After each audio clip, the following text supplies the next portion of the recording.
ये 10 माइक्रोग्राम है। आपको लगता है मैं इसे देख पाऊंगा? मुझे लगता है आप इसे देख पाएंगे। हो, ये देख रहे हैं ना आप, ये तीर के शेप है। हाँ हाँ हाँ, हाँ, ठीक है, इस टॉर्च ठीक का है। यूज कीजिए। मुझे लगता है कि मुझे इसकी वीडियो ही निकालनी पड़ेगी। और रिकॉर्ड कैसे करोगे? ये एक बाल के जैसा लग रहा है, एक छोटा, लगभग पलक के बाल जितना बड़ा। अगर आप फोर्स को नापना चाहते हो, जैसे किसी चीज का वजन, तो इसके लिए हमेशा से उस चीज को किसी पहले से बने एक स्टैंडर्ड से तौला जाता रहा है। जो सबसे सटीक स्टैंडर्ड इंसानों ने बनाया वो है प्लैटिनम इरिडियम से बना 1 किलोग्राम का वजन, जो पेरिस के सरहद पर तिजोरी में रखा है।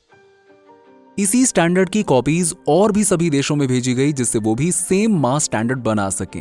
ये है K20, यूएस का मास स्टैंडर्ड।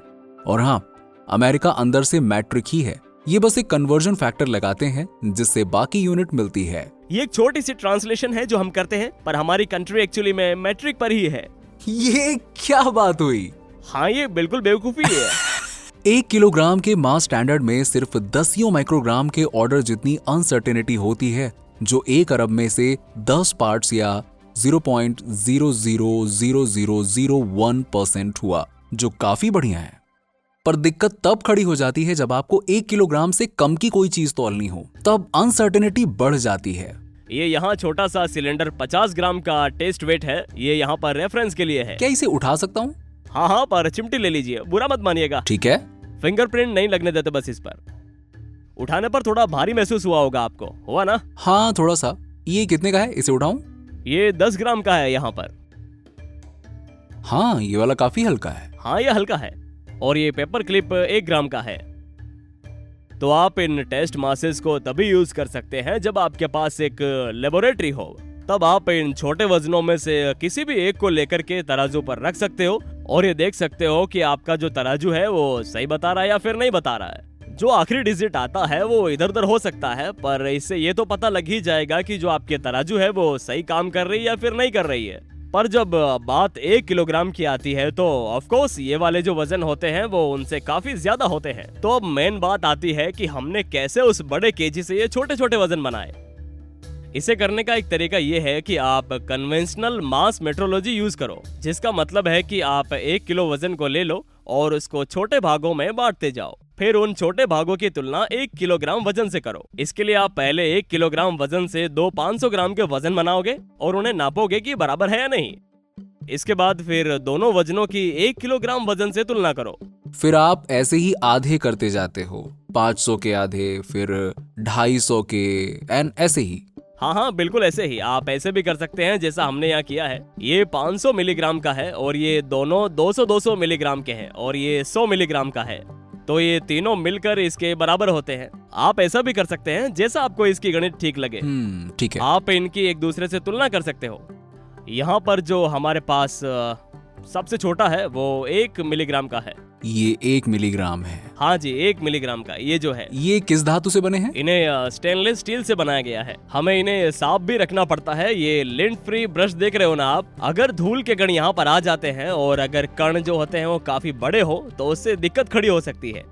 इसीलिए जब भी हमें वजनों का प्रयोग करना होता है तो हम पहले लिंट फ्री क्लॉथ और ब्रश लेते हैं और इन्हें साफ कर लेते हैं पहले। इनका शेप इतना अजीब क्यों है? वायर जैसा शेप क्यों है? इनकी शेप? हाँ, इससे बस ये याद रहता है कि कौन सा वाला कितने ग्राम का है। ये जो 5 कोने वाला देख रहे हो ना, ये 500 मिलीग्राम का है। मुझे जो सबसे इंटरेस्टिंग बात लगती है ना, वो ये कि आप 1 किलोग्राम वजन को बहुत ज्यादा बार तोड़ सकते हो। जैसे कि ये 1 मिलीग्राम 1 किलोग्राम का 10 लाखवां हिस्सा है ना? तो आप 1 किलोग्राम वजन के 10 लाख बार भाग कर सकते हैं। पर एक तरह से इसका हर्जाना भी भुगतना पड़ता है हमें। जब हर बार छोटे भाग बनते हैं तो अनसर्टेनिटी और भी बढ़ जाती है। तो समझे आप? तो यहाँ रखे 1 मिलीग्राम में कितनी अनसर्टेनिटी हो सकती है? अगर आप इसको भी एक बार आधा करें तो इसमें अनसर्टेनिटी आ जाएगी। लगभग एक हिस्से में 10 टू दी पावर 4 या 0.01% कह सकते हैं। ये प्लस माइनस रेंज है। पर ये सब करने का एक बेहतर तरीका भी है, जिसके लिए तो पहले शुक्र मनाइए कि अब पेरिस में रखे प्लैटिनम इरिडियम वजन से किलोग्राम डिफाइन नहीं किया जाता। क्योंकि कुछ सेंचुरीज के बाद पेरिस वजन की कॉपीज को सभी देशों से वापस लाया गया और इन्हें फिर पेरिस वाले से कंपेयर किया गया। तो इससे ये पता चला कि उनके वजन में 75 माइक्रोग्राम का अंतर आ गया था। तो कोई ये नहीं बता सकता था कि कॉपीज भारी होती जा रही हैं या असली वाला हल्का होता जा रहा है। पर यह साफ हो गया था कि ऐसे बदलते हुए मास का स्टैंडर्ड नहीं रख सकते।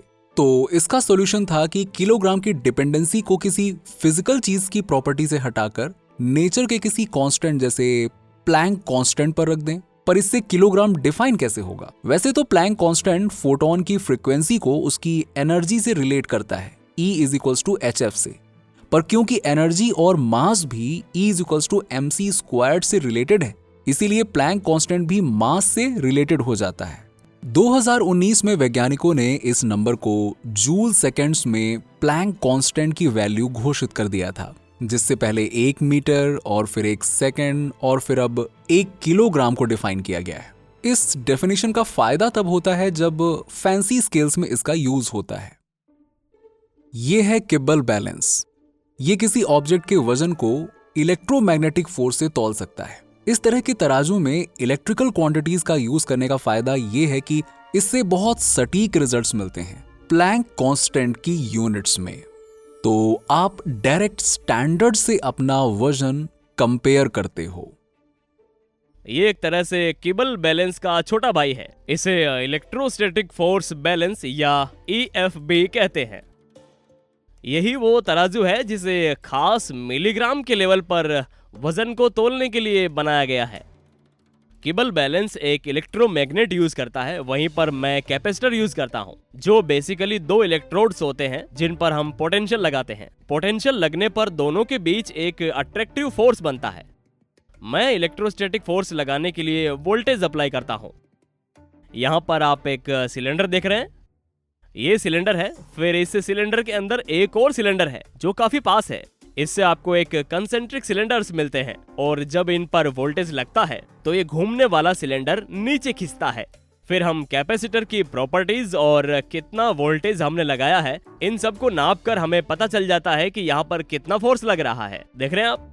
फिर यहाँ उस पर हम अपना वजन रखते हैं। इससे हम मास पर लग रही ग्रेविटेशनल फोर्स को कैपेसिटर से लग रही इलेक्ट्रोस्टैटिक फोर्स से कंपेयर करते हैं। सटीक रिजल्ट्स के लिए ये लैब बहुत अंडरग्राउंड बनाई गई है। डिवाइसेस को भी थर्मल कॉन्ट्रैक्शन या एक्सपेंशन से बचाने के लिए यहाँ का तापमान सटीक 20 डिग्री सेल्सियस रखा जाता है और इस तराजू में की गई सारी मेजरमेंट्स वैक्यूम में होती हैं, जिससे ऑब्जेक्ट पर वातावरण से किसी भी तरह का कोई बॉयंट फोर्स या एयर करंट नहीं लगता। इन्होंने तो लैब में ग्रेविटी से होने वाले एक्सेलरेशन को भी नाप रखा है। यहाँ इस कुर्सी के नीचे यही है वो ट्रायंगल जहाँ पर USGC ने एब्सोल्यूट ग्रेविटी नापी है। एब्सोल्यूट पैरामीटर 9.8001 पर सेकंड लगभग। क्या ये लैब छोटी फोर्सेस को दुनिया में सबसे सटीक मेजर कर सकती है? 1 मिलीग्राम के लेवल पर लगभग 10 माइक्रो न्यूटन फोर्स तक। हाँ, ये पूरी दुनिया में सबसे सटीक मेजर करती है, इतना तो मैं कॉन्फिडेंटली कह रहा हूं। पर इससे कम भी मेजर हो सकता है। ये सबसे छोटा वजन है और आप इसे देख नहीं सकते हैं। ये 10 माइक्रोग्राम है। जब किबल बैलेंस में 1 किलोग्राम प्लैंक कांस्टेंट पर तुलता है, आप उसमें अनसर्टेनिटी के बारे में सोचते हो, तब आप इमेजिन कर पाओगे कि उससे भी बहुत छोटे 10 माइक्रो लेवल की बात हो रही है यहाँ पर। वहीं 10 माइक्रोग्राम होता है, आप अंदाजा नहीं लगा पा रहे हो, इसलिए मुझे पॉइंट करना पड़ रहा है। अगर आप इस लेबोरेटरी में रहते तो शायद आपको देखने का मौका मिलता। मुझे लगता है मुझे इसकी वीडियो निकालनी ही पड़ेगी जिससे लोग देख सकें कि 10 माइक्रोग्राम कितना होता है। पर आप इसे रिकॉर्ड कैसे करोगे? ये एक बाल के जैसा लग रहा है, एक छोटा लगभग पलक के बाल जितना। हाँ, या उससे भी पतला। हाँ, ये उतना ही बड़ा दिखता है, पलकों के बाल जितना। मुझे पूरा यकीन है कि मैं इसकी वीडियो जरूर निकाल पाऊंगा। हम अपने साथ स्पेशल लेंसेज भी लाए हैं। ओह या, बहुत बढ़िया। हाँ, स्पेशल लेंसेज है मेरे पास 20 मिली माइक्रो के, क्योंकि मुझे पता था इसकी जरूरत पड़ेगी हमें। इसी से दिखेगा ये। ओह, अब दिख रहा है मुझे। आपको दिख रहा है? हाँ, दिख गया, बहुत बढ़िया। ये आपने बनाया है? हाँ, बड़ी मुश्किल से। और फिर इसे तराजू पर तोला। ये काम इतना मुश्किल था ना, मेरे तो पसीने छूट गए।